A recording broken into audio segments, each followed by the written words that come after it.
Welcome to the CoinSec podcast. This is episode number 27, and this week we discuss SIM swapping attacks, spammers resorting to hijacking verified Twitter accounts, phishing for two-factor tokens, and a massive new CoinHive campaign. Want to secure your assets. We can crack the wallet. Oh, we've done it before. We've got rigs. Character adversary attribution mode. With our private keys combined. Building some kind of blockchain super weapon. There's just a number of vulnerabilities that are in the smart contracts. Math. It's probably scary. They all secretly mine cryptocurrency. What coin can I trust? Which one is cryptographically secure? Don't roll your own crypto. CoinSec podcast. The CoinSec podcast is a podcast about cryptocurrency and blockchain technologies with a focus on securing them. Don't let the hum of our dual-purpose crypto miners / password crackers in the background disrupt your listening pleasure.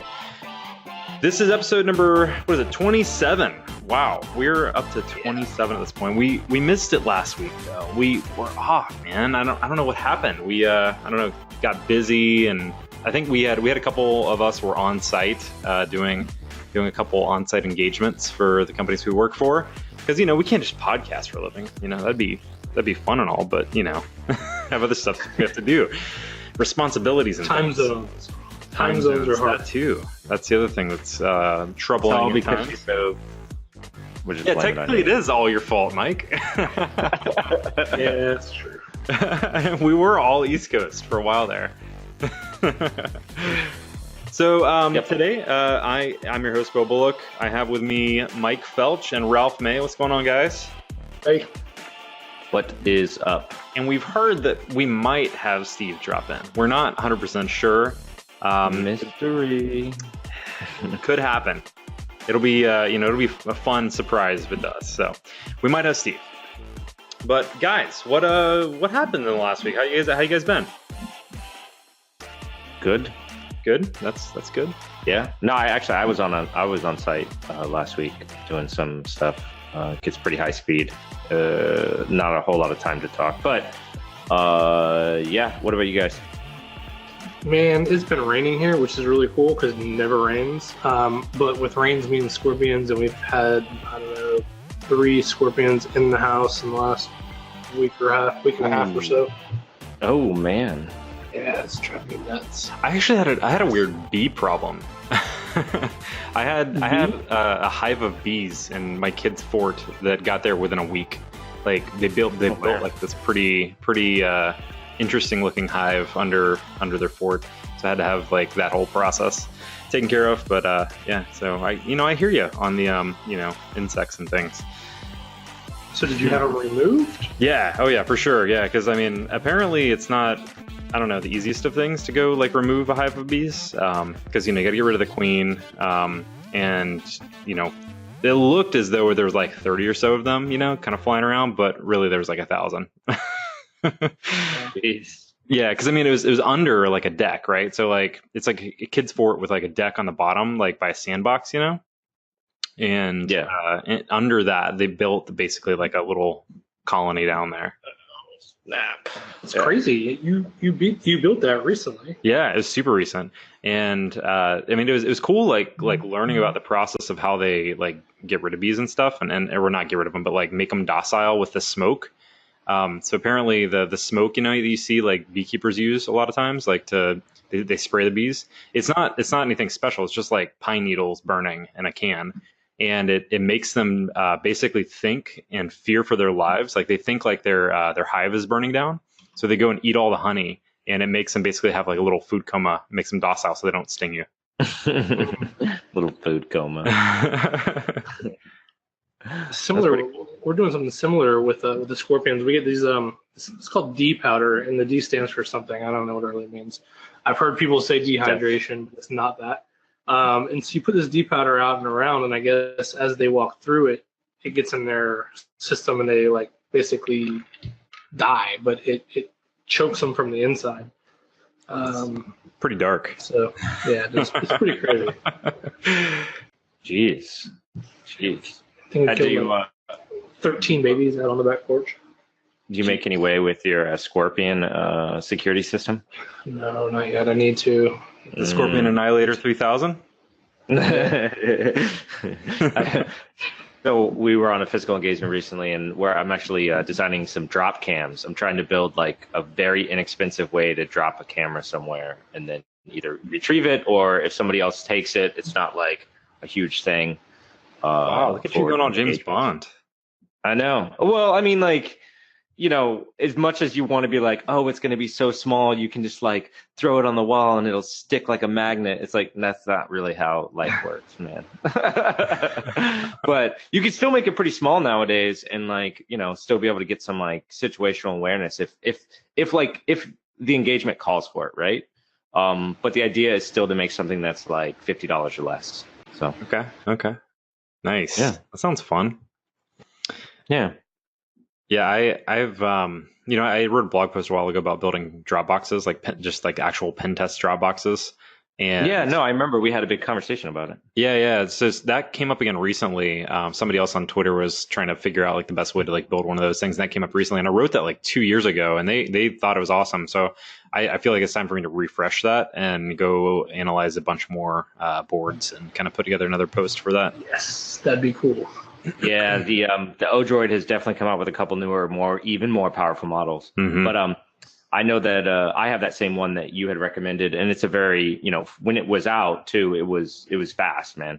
And it still is pretty quick today. But I've thrown a LTE USB antenna on it. Nice. And so, if I slap it in there, I've got backup. Right? For sure. So like, well, the goal would be to try to go outbound on theirs. But if they block me or whatever, I'll have an out of band way to manage that, start back over. And so it adds definitely a twist to it to make it a little bit more versatile. Yeah, the biggest thing I wanted to work on that I didn't actually end up getting a lot of time to work on was implementing more like NAC bypassing into it. So like if you buy a pwn plug, it's got NAC bypassing built into it.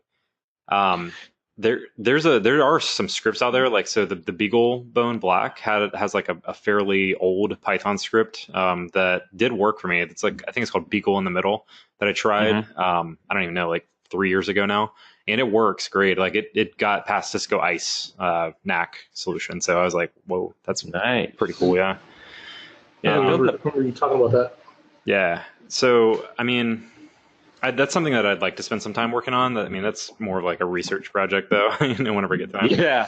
Yeah, exactly. No, we were just recently did a physical training last week, and so I was going through all my gear and just kind of like starting, just being like, hey, level up, or checking everything, right, going down a list. So, but anyhow.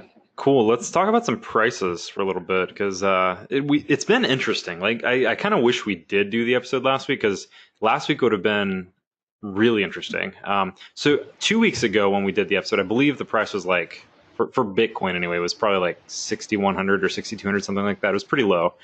But last week we saw a huge spike. It went over like, was it 8,200 at the top, right? Yeah. And the actual overall market cap was over $300 billion at that time. And then this week, it's kind of taken a little bit more of a dive again. So like now it's back to 266 billion, which is still, I think, a little bit more than it was the last time we talked. But it's definitely been an interesting little upwards curve that we've seen. And I don't think we've seen Bitcoin make that big of a jump since we've started doing this show. I think it was just a swing back the opposite direction, right? I mean, we've been kind of in bad news. It's price, not necessarily news, but lots of good news, actually. Yeah, I know. It's been back and forth. One thing that I did notice, I think Bo posted an article about South Korea, and they like literally have a country's cryptocurrency response team. Like their country has a cryptocurrency response team that's legislating, and kind of keeping fraud down and protecting the investors and everything. But I'm just thinking about that, and it makes me wonder, like, could this be something? I mean, think about this for a second. As it's taking off and as more banks and everybody's starting to get their hands on this whole blockchain thing. I mean, right now, I think USD is pretty much the not world currency, but most every currency reflects off the U.S. dollar, right? I mean, at least in some. I mean, our debt with China, everybody kind of across the board kind of uses the dollar, the U.S. dollar, in some capacity. And if there's like a new currency race that's running, and you have all these different countries like South Korea and India making drastic, changes from the government level, it's almost like you could take a country that has a horrible economy, equip them with a bunch of cryptocurrency, and immediately push them back into the forefront of kind of that race. And so I was talking with this, just brainstorming this kind of thought the other day, talking to my wife about it. But when you see stuff like South Korea and making massive changes for their country, and then you have other countries that are banning cryptocurrency, and you have some people like us, we're not sure really what to do, right? So our U.S. is kind of like still fumbling around with the SEC is not really sure. I guess it's still kind of unclear, but this is a pretty big deal. I mean, could you imagine if South Korea became the new currency because they had the majority? Yeah. So do they have their own cryptocurrency is the question. Not just cryptocurrency like legislation group, right? Because I think that's the point of what they're doing, right? Like they're not actually using like their own cryptocurrency there, right? They're still using Bitcoin and Ethereum and stuff. Sure. But imagine having majority. I mean, think about this, the majority of miners for Bitcoin, right? So all of the big top 5 pools, right? They're all Chinese based. So it's a safe assumption, at least just based on mining ability, maybe not, trading, but from the mining perspective, China's leading the way, right? I mean, definitely with the Bitcoin at least, and more than likely other ones as well. But so just from the Bitcoin, so yeah, maybe it's not their currency, and maybe it is that Bitcoin becomes that. But if the majority of Bitcoin is being held by a nation state, that immediately makes it so that their internal currency could be converted at a, what I'm saying? Like there's so many moving pieces to this, and I'm not an economist or anything, but it definitely seems like whether they have the majority of Bitcoin or whether they have their own cryptocurrency, it could easily push a country that was lower on the financial spectrum above, some of the big heavy hitters. Yeah, and then like another thought to kind of go along with that is if countries do start to develop their own cryptocurrencies and they're utilizing them to the extent that you're talking about, I think that we're going to see an influx in attacks against specific countries based off their currencies and the protocols and technologies around them. Like if I can manipulate like a country's dollar value or cryptocurrency monetary value based off of like attacking like the miners for that remotely, that's going to be a huge new like avenue that like nation states are going to probably pursue. Yeah, it's a great point. I mean, and technically, if you're sitting on the majority of Bitcoin, for instance, and you launched your own country's cryptocurrency and then you just converted your Bitcoin into that, you could easily push your country's cryptocurrency to the forefront. At least maybe not ahead of Bitcoin, but definitely ahead of some of these other ones. Yeah, for sure. That'd be interesting. Yeah. I think that the thing you're kind of really bringing out is that the market manipulation is just a lot easier, right? When you're in digital currency like Bitcoin and just cryptocurrencies in general. So and the infrastructure that makes it work is public, right? Whereas like the typical banking infrastructure for government is not accessible to most people. Yeah. So I think the broader idea is that there will be more attacks on something like that. Not necessarily because it's more vulnerable, just because it's just more ubiquitous. There'll be more of it, and people will be able to easily modify it, and countries will be able to, play with that for nefarious reasons as well. So, yeah, I don't know if it's good or bad. I think it's just something that'll have to be thought about, right? All right. So we have a number of stories today. A bunch of hacking stories. We've got a couple other pretty interesting things we can talk about. So I guess let's kind of just jump right into it. So we've been talking about the scams that happen on Twitter a lot. Like I think we anyone who tweets that has anything to do with like cryptocurrency these days, like if you're a popular cryptocurrency account, you typically get like that reply tweet that says, "Hey, send 2 ETH to this address, and I'll send you 10 back." So that's been an ongoing thing, right? Like there's been the same kind of thing that's been done to like Elon Musk. McAfee has his own people doing the same thing to him. I'm pretty sure I've seen some for Trump.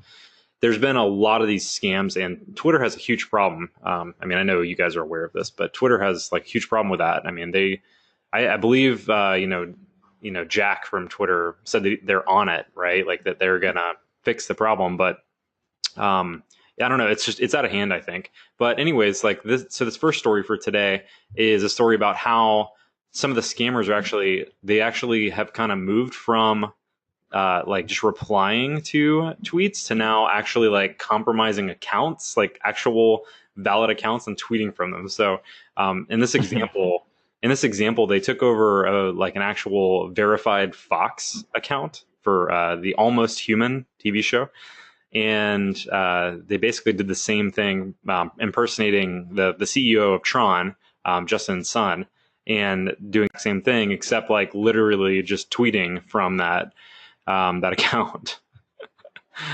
Yeah, that's interesting. I mean, I think they did it for the verified, right? Right. I mean, the Almost Human account only had 18,000, 19,000 followers. Mm-hmm. So, I mean, the majority of the ones that they've been mimicking are people with like millions. Right. So it makes me wonder if they just hacked this Twitter account to get the verified flag.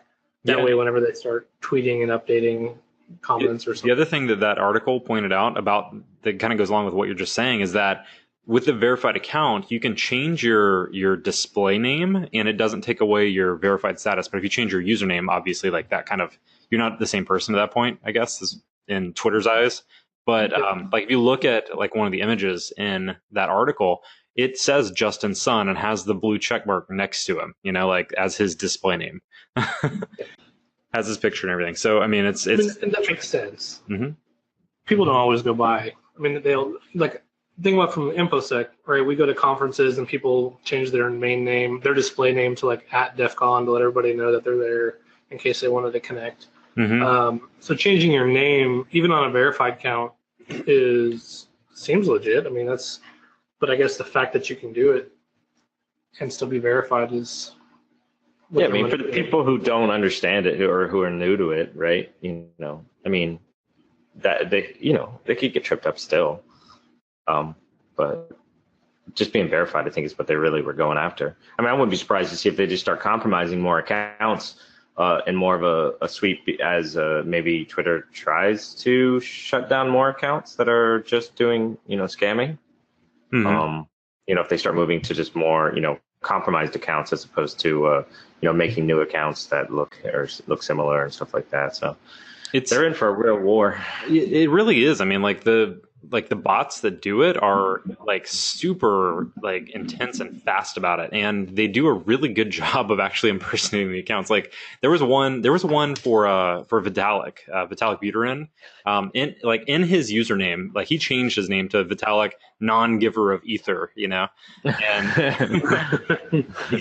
and one of the scammers literally replied to like that same thing, like with his picture, and it said the same thing, Vitalik non-giver of ether, and then it said below that, like, so about those ether, I have plenty of them for you. Gosh, so I don't know what they're gonna do. I was trying to think like what could they do, right? Like to I guess flag that stuff.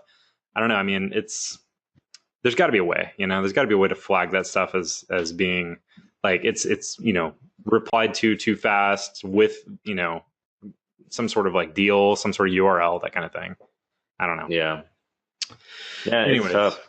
Yeah. So anyways, our next story is something that listening to like other Bitcoin podcasts and stuff and cryptocurrency podcasts, I hear about this problem a lot, and I think it's something that, honestly, like it's something that most people that are involved in cryptocurrency should be aware of, is SIM hijacking. And this particular story is about a hacker who actually stole like $5 million. He's a 20-year-old college student. He hijacked more than 40 phone numbers, and stole $5 million in cryptocurrency from a number of people who attended the Consensus conference. Well, he had his targets, right? Yeah. So the SIM swapping idea, right, or SIM hijacking, is when like I can call up. Let's say I called up Mike's cell phone provider and told them I was Mike and I'm switching my phone to a new device and switch it to my SIM card. So his phone stops working. He doesn't know what the hell's happening, and now I have his phone number, and I could do things like reset his email password and that kind of stuff. So that's been kind of the big problem there. There's such an easier way to do this. Yeah.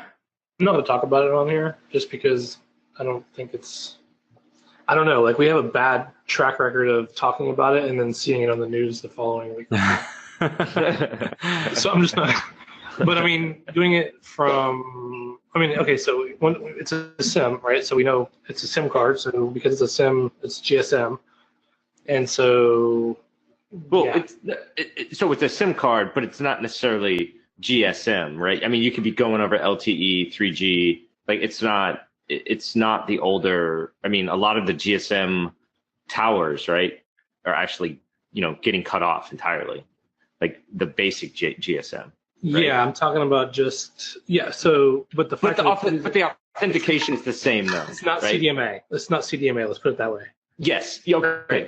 Yes. So, you're right. So knowing that, in the ability to manipulate that from a technical perspective, you only need a little bit of information about that person's phone, and you can just clone it.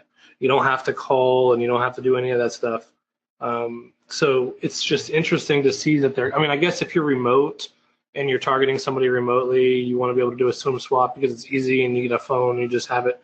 But it seems like that's more, I don't know, like it seems so easy to get caught that way. Like, this guy got busted. Like, he was doing stupid stuff too. Like, dude trying to activate like Google Authenticator. I mean, the one company that I would not mess with is Google. They will trace you, even if it's not to your metadata or IP. They'll just all too well. Exactly. Yeah. So once those IMEI numbers get out, bro, it's over. Game over. It's game over. Like, I mean, FBI or any of the federal agencies, they can track you down like literally to feet. Yes. Okay. And we don't need a secret information. I mean, it's already been talked about, right? Just saying, like, you can get tracked easily. So yes, and you're right. The other thing with those IMEIs is that you could have them registered, and you could have multiple IMEIs registered on the same provider, and it's basically cloning the cell phone, right? So you could clone the IMEI and then connect it to a tower. If you have a legit one, you could basically they call it an ESN repair, is what they're technically called. But it's basically cloning the phone, and when that phone rings or gets text messages, it goes to both phones. Yeah, it goes to both phones, and the providers are not monitoring that. So I know some of the historical ones, like I think 2011, 2012, you could have, like on Metro PCS, you could have like 20. Not that I've done it. I knew a guy that did ESN repairs, and he said that you can have them all on there at the same time, and they all will ring at the same time. It's crazy. Well, I mean, so to hit the real problem here, right, is that we're doing knowledge base questions for authentication to to change your SIM, to migrate to a different phone, right? I believe some of the providers, I know mine now offers a PIN, so I have T-Mobile. I think some of the other ones might have started issuing this, where like just to migrate to a different phone, you can create a PIN that you have to give to them that was not necessarily knowledge base, right? And then the second big issue that we're going to see here is that many different banks and cryptocurrencies and a lot are relying on authentication via text messages or some kind of phone-based auth, which, as we just kind of discussed, is not that hard to take over. Yeah, we just right? It doesn't really prove it's you. We just saw that Reddit got hacked using that. Yeah. So I guess this dude like hacked these 40 phones and just stole a bunch of Bitcoin. Is that what it was, from like an ICO investor at Consensus? So he was physically next to the people also. So it's not like he was even doing this remotely. Just, Wow. I don't know. This is pretty insane. Yeah. Yeah. So, I go ahead. Go ahead. Oh, I was just going to say that I do think it's interesting note in that from like an OPSEC standpoint, though, this attack is probably one of the more traceable attacks, even though it may be the easiest. Like, I mean, seriously, like, you can look up and be like, yeah, I know where that phone was that one day, exactly when it got that message, to a roundabout area, and that information can lead you down a pretty interesting path to figure out what it is, right? So I don't know, just OPSEC from this, if you go real crazy, you might not get away. So Yeah, just for those who are thinking about it, he's facing 28 charges, 13 counts of identity theft, 13 counts of hacking, and 2 counts of grand theft. So, right. If there's one thing that the government has, and that's the ability to track cell phones like nobody's business. So, anyways. And I don't think attorneys take Bitcoin yet. So Yeah. Great. Well, interestingly enough, were they able to seize the coins? When I say seize, I mean like somehow, grab his computer while unlocked. So apparently, I don't think they're going to need to go that route, because the article was saying that whenever Ortiz or whatever was arrested and read his rights, he told them that him and his co-conspirators have access to millions of dollars in cryptocurrency. So I wouldn't be surprised if he's like handing over wallets. Yeah, they seized $250,000 in cryptocurrency from Ortiz, but said they are not sure where the other cryptocurrency he allegedly stole is being stored. So, still a mystery. Yeah, we might see more. Yeah, we might see more of that, right? Instead of like, they find the money buried in the backyard kind of thing. It'll be like, well, we know where the money's at, but maybe it's on one of those unhackable Bitfi wallets. Oh yes, did he order it? Right there. Moving He on. went there. Moving on. Yeah. So, ICO, Kick ICO was hacked, and hackers stole $8 million from the Kick ICO blockchain network. So the Kick ICO, which I had never heard of this one, it says that the project actually lets users conduct, it lets the users conduct ICOs, pre-ICOs, crowdfunding, and crowd investing campaigns. So I guess they're kind of like an ICO that makes ICOs. I don't know how that really works, but so hackers. Inception. Yeah, right. Yeah, it's ICO Inception. ICception. I don't know. So it looks like the hackers were able to get access to like the private key, and so like one of the things that I found interesting about this story is that they have like a backup private key for the smart contract.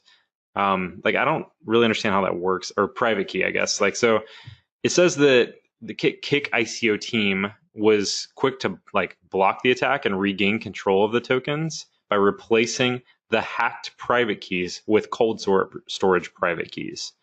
So, I mean, how does So that they work? probably had a fail safe on the smart. It was a smart contract. Yeah. So they probably had a fail safe where they kick it off, and so the attacker probably had possession of the private key. He didn't have ownership of the smart contract. Okay. He was probably sending signed, verified transactions to the smart contract with the private key, which meant the original private key owner still had control over the contract, and they probably just burned it. They probably reset the ownership to a new smart contract. I mean, the ownership of the smart contract to a new private key that they have possession of. It's probably what happened. Okay. Right? Because you can make a transaction to a smart contract and set the owner of that smart contract to a new address. right? So the owner of the smart contract has a private key, which is probably what was breached. So it meant that the attacker and the owner of that smart contract could both make signed transactions against the smart contract. Gotcha. So the better attack would have been, from an attacker's perspective, to, instead of draining the wallet, to take ownership of the smart contract by updating the owner address to a public address that you control rather than that's currently controlled. Because that's exactly what the owner did. Which also seems a little flaky. Why would, I don't know. I'm a conspiracist when it comes to these breaches because it's always like, wait a second, why would an attacker do that? They're smart enough to break the smart contracts or to get a private key for a smart contract. But they're not smart enough to take it one more step. But they can't change the ownership of that smart contract? Unless I'm missing something. I don't know. Anyways, it says that the Kick ICO group, I guess, promised to refund all the tokens at least, so that's good to the owners who they're stolen from. Let's see if they disappear. Yeah, and they're gone. Okay, next story. So Binance actually has been added to bug crowds as a bug bounty, and they have a maximum payout of up to like $100,000 for specific bugs, which is really cool. So yeah, and scope for that is basically all of Binance's websites, so start.binance.com and the api.binance.com. So yeah, I mean, Binance is it's a huge exchange. They're offering up $100,000 in, so they're paying it out in Binance coin, which, hey, I mean, if you're already testing Binance, then you probably have an account on Binance's website at least, so you could at least transfer that Binance coin to Bitcoin if you really wanted to, and then cash out to USD eventually if you had to, if you didn't want to just keep the Binance coin. Yeah, I was looking at CoinMarketCap earlier today and seeing which ones were green today. And Binance Coin was green, and that explains a few things. Yeah, they've been doing a lot lately. So they got added to this bug bounty program. They also bought a wallet. I think it was Trust Wallet that they purchased. There's something else too, but yeah, they're definitely making some big strides. Okay. So the next story is another CoinHive malware. So this one's massive CoinHive campaign that touched 200,000 MikroTik routers. So we saw, a while back, I think it was April, there was a 0-day in MikroTik routers that apparently nobody, patches their stuff still. Because the router, though, I mean... Yeah, you don't have to update routers. Never. No, but sometimes firmware and all that kind of crap is restricted by internet provider. I mean, I remember when I couldn't even log into my account. They wouldn't give me the access. That's a good point. Yeah. So I think it started in Brazil. So this particular malware, is there a name for this one? Let's see. Did they name this one? Did they coin a name? Hold on. I didn't see one. I don't see a name. Yeah. So I love the April 2018 0-day. Yeah. It's not 0-day. It's vulnerability that came out in April. Hey, Yeah, O-day. right. O-day. Obviously, we know it was a 0-day in April. We know what Mike's trigger is. Well, anyways, nope. But apparently 72,000 people in Brazil did not patch their MikroTik routers from this vulnerability, and were compromised to run CoinHive. So yeah, there's that. So they got about 20 cents. Yeah. Lucky. Especially since it's routers, it's not like. Do we know if these were like the wireless routers or whatever that they their internet providers were giving? That is a good question. Seems like that might be the case if we're looking at like a lot of the same geographic. Yeah, region. I would say so. I would imagine, right? I mean, yeah. That's my guess. That's a lot of MikroTik routers, Yeah, and I mean, like, there's other router brands out there, right? So usually, like, if they get a bunch in all in the same area. I mean, they must either be with some ISP or something like that. So. Yeah, so there's actually, so it started in Brazil with like 72,000, and now it's more than doubled up to 170,000 MikroTik routers. So now they've got about 4 cents of Monero. Yeah. Well, they're going to make it. They're going to make it. Well, I mean, it didn't cost them anything to make that 4 cents. Well, I mean, maybe a little bit of time. So I don't know. Yeah, 200,000 federal crimes. Yeah. Well, they haven't been arrested, so Still. So actually, I just noticed at the bottom of this article, it actually has an update, and actually has a tweet from Troy Mersch, who we had on the show. Remember Bad Packets? Yeah, bad packets. Yeah. So apparently, he noticed that a second CoinHive key was also being injected into the traffic of the MikroTik routers. So there's now a second one that's touched 25,000 routers. So I wonder if that one is doing the kind of stomping of the other malware that we'd seen previously, or if it's just kind of like running right beside it, But yeah, so now you have a second one that is happening as well. So I wonder if somebody saw like the original article and was like, "Ooh, I'm gonna do that same thing and go exploit a bunch of routers." Oh, Shodan, here I come. It looks easy enough for me.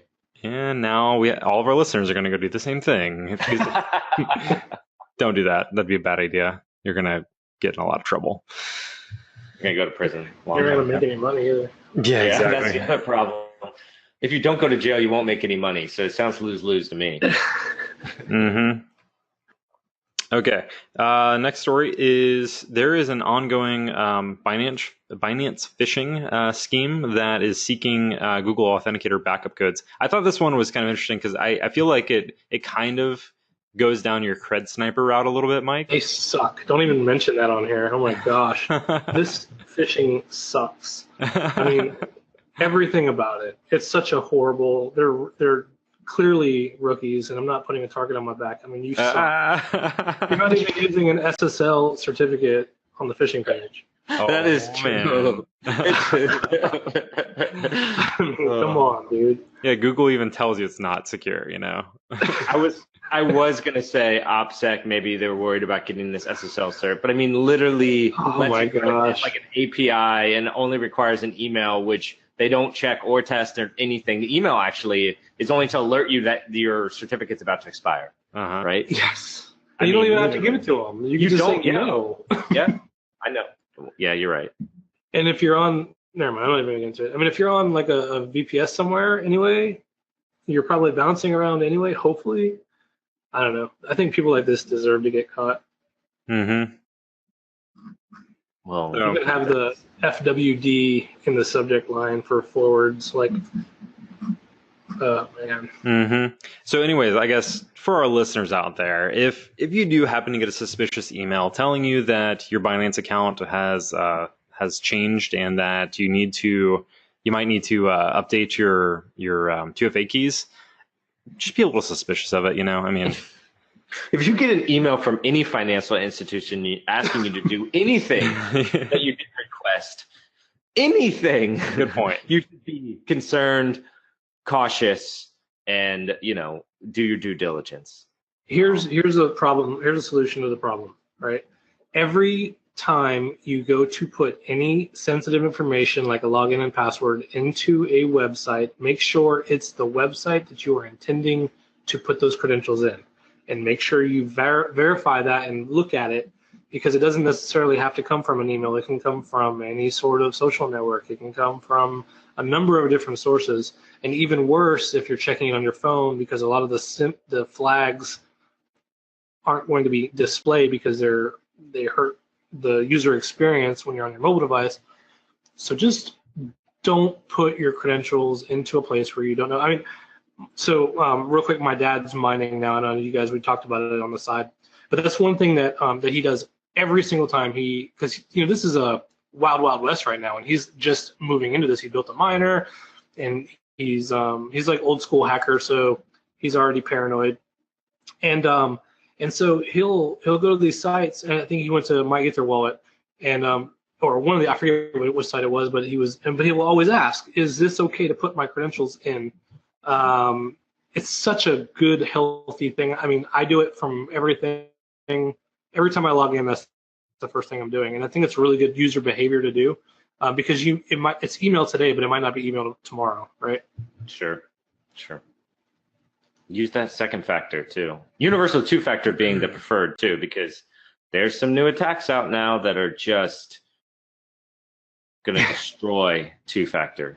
Right? Yes. It's going to get dirty. Yeah, I mean, so I know that kind of sucks to say because it's like, well, shoot, you keep telling me two-factor, and now you're telling me it's not going to be as good. It is better than a password, even with these more advanced attacks. For sure. But there are some more advanced attacks that have recently either been talked about or, that are Mike developed a framework to help exploit. Yeah. So, I mean, two-factor, when it becomes the standard, it's going to get attacked. So. Yeah, and another note on the different phishing, I guess methods or techniques. Mike and I we did a whole thing about hacking Google and hacking G Suite specifically, and there's a few different things just through like G Suite, like sending Hangouts messages that look like it's coming from somebody like things like that, like Mike mentioned, chat, Slack, like there's a lot of places where people can impersonate people that and try to make you think that you're talking to somebody that you already have a relationship with. And it doesn't have to be an email. I mean, all the organizations we test these days are, they're installing all the latest Blinky Light, appliances to try to protect email, because that's historically been the only way that people have known about phishing. Has just been either like, I'm gonna send in a phishing email to try to get somebody to click a link, or I'm gonna send in a piece of malware.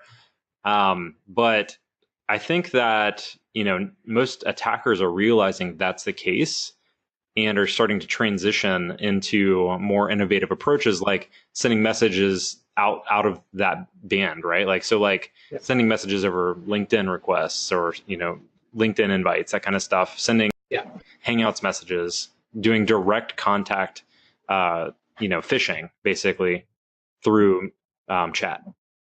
Yeah. So I'm on a red team now, and we compromised a domain admin, senior developers, and an infrastructure engineer.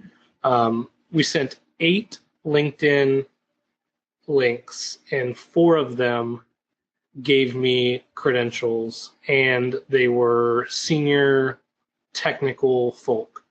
When you say you sent 8 LinkedIn links, what do you mean? So on LinkedIn. Okay. Yes, I fished the customer. I only sent 8 phishing links through LinkedIn. Gotcha. And I got 50% success rate, and one of them gave me like 9 times their credentials because it wasn't working. And then I told him, maybe you need to use your username, because I needed their username convention. He gave me his username too. So the point, I guess, is to drive home. It doesn't always come through email. Mm-hmm. For sure. All right. So there's been a lot of, ruckus, I would say, in the security community about some statements that have been made about a hardware device that has been said to be unhackable. It is unhackable. You don't even know. Yeah, so there's a new hardware device out there called the Bitfi wallet, BITFI, and there were some claims made that if you could not hack the device, or if you could hack the device, you could get $100,000, and I think they even upped that to $250,000. Is that correct? They might as well. Yeah, they did. They could have just made it $1 million after you described what the deal was, but yeah, go ahead. Yeah, so I don't know. I guess is this McAfee's wallet, or is he just with the partnering with the company? Yeah, I think he's on the board or something. So he has a vested interest. He has a full disclosure. He has a financial interest in the company. Mm-hmm. So, a couple things. The wallet itself, I guess the idea is that you can't get any of the cryptocurrency off the wallet. Like that's the whole, hacking side of things, right? So like that's what from a video I saw of John McAfee talking about the unhackable nature of it, is that his idea is that if I give you, or if I, like, somebody were to steal this wallet, they wouldn't be able to actually extract cryptocurrency from the wallet. And that's what he meant by hacking, and that's the very defined scope of it, which people have gone on to do a lot of things. They've gone on to actually root the device. They've found a number of other interesting things on the device. I guess that's technically not his definition of hacking, but to me, that's pretty close to hacking the device. So if the goal is to extract, so the goal is to gain access to the wallet, right? So, but I heard there's not storage on this wallet. That's the There thing. is storage. There is storage. Well, there has Memory. to be storage, flash He's- memory for the system. Right. Yeah, where do you think the operating system's going to live? Well, yeah, that could be looted off the flash storage, right? But I'm referring to more user file storage, right? So that's what I was interpreting what he was saying, because I've seen something where he was Well, saying you can that, save data to this. It's not a raw. It's not a read-only ROM, right? Like you can write data to. There is some write memory on this device. so there's NAND flash, right? So on the original board, on the original MediaTek board, which I guess is like some cheap phone from what I hear.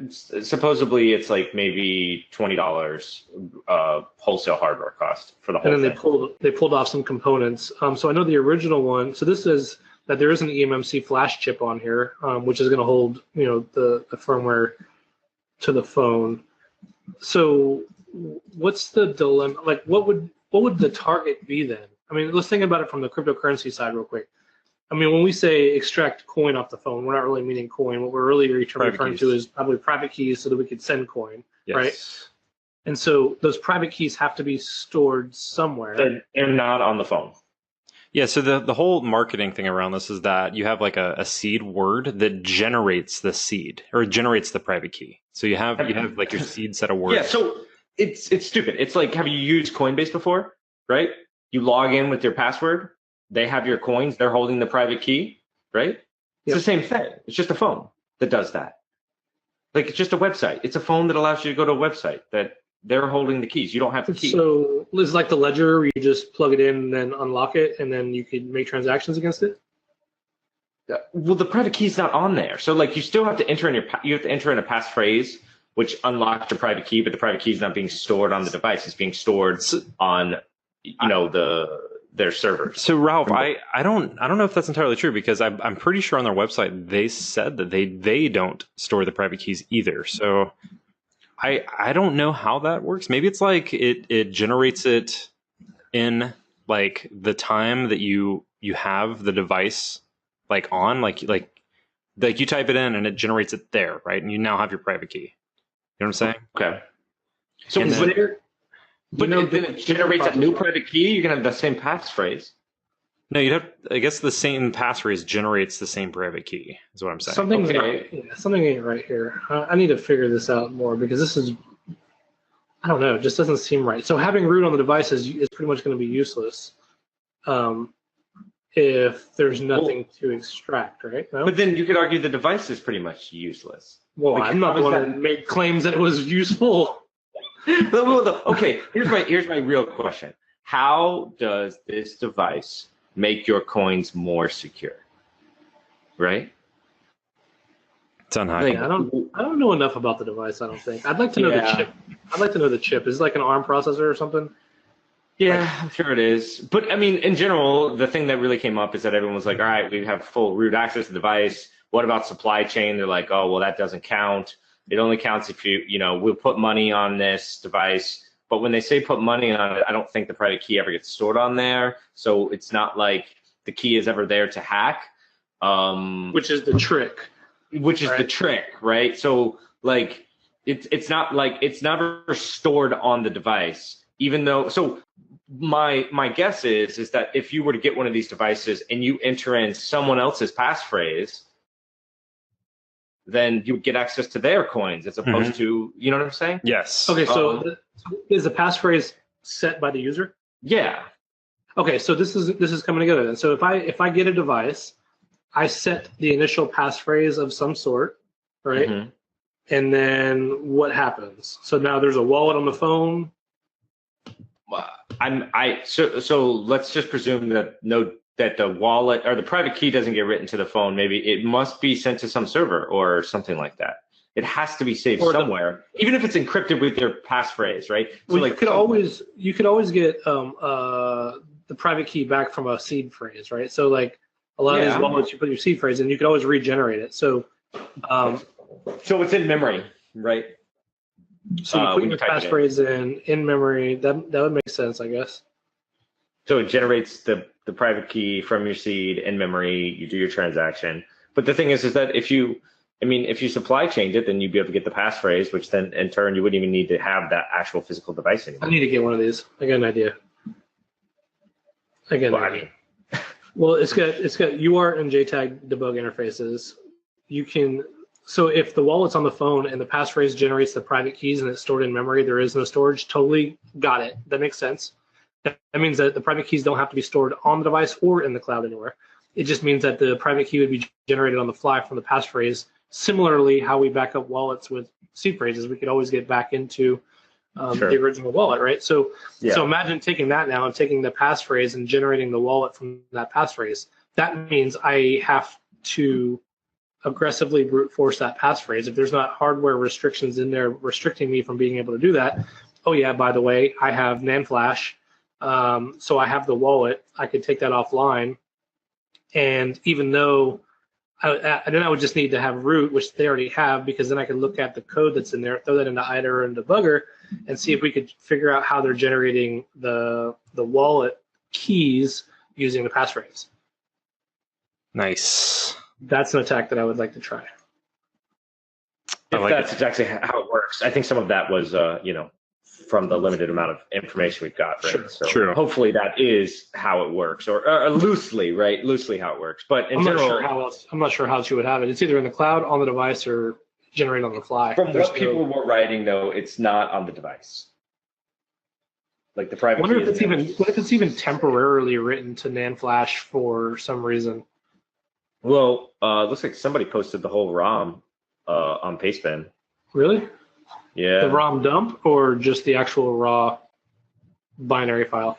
Well, he's got the partition listings here, and then I don't know. I think somebody did post the whole ROM though too.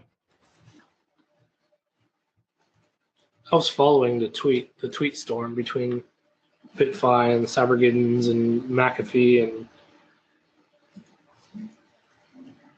It'd be like, hey, assuming this is how it works, it'd be like, hey, I give you a device that lets you access Coinbase, and I've supposedly put $5 in Coinbase. Now I want you to go get it. Ooh, Cybergiddens. He's awesome. I talked to him on Twitter a lot too. This is kind of funny. Either way, the moral of the story is don't call things unhackable. It's stupid. Mm-hmm. I agree with that. Alrighty. So the last thing I want to mention is that next week at DEF CON, they actually are having a blockchain and Monero village, which sounds awesome. I wish I was going to be there. Mike, you'll be there, so you or Steve are going to have to go drop in and say hi. Yeah, for sure. They have they have a website. It's bcosvillage.org, and they actually have the talks up there. Like they have all the slots, so you can kind of peruse those and see if there's anything interesting that would be fun to go attend. We should have made some shirts. We'll have to do that for another conference. I can make shirts. My wife was asking me yesterday. Every year I make a shirt, and I haven't made anything this year. There's a place that I go here local in Arizona that can make them the same day. So Nice. I'm not leaving till Friday evening. So if there's something that we want to put together, I can get a couple shirts made. Cool. That would be awesome. Alrighty. Well, you guys got anything else? No, I think I'm good here. Cool. All right. Well, Sweet. come hang out with us in the Central Sec Slack. So, Mike, I mean, that's your thing. So I'll let you, talk about it if you want. I like you talking about Slack. That means you're interested in Slack now. I am. No, it's cool. What's the URL for it again? centralsec.slack.io. Is that it? So slackpass.io/centralsec. Cool. And do we have a link to it on the blog? I don't think we put one out there. I think we're gonna have to do that. Yeah, we'll do that. We'll throw one on there somewhere, maybe under the, I don't know, somewhere. We'll figure it out. We'll put it on everywhere. We'll put it on every page. We'll find a spot. Yes. Yeah. Follow us on Twitter at CoinSec Podcast. Keep an eye on coinsecpodcast.com for links from the show, and subscribe on your favorite podcast app. If you like the show, leave us a review. We'd love to hear from you guys, and we shall see you next week. Apparently, we didn't get surprised by Steve. Hopefully, he'll be back next week. While you guys are at Black Hat and DEF CON, we're going to try to film a show, so hopefully we can make that happen. And yeah, we'll chat with you guys next week. See you.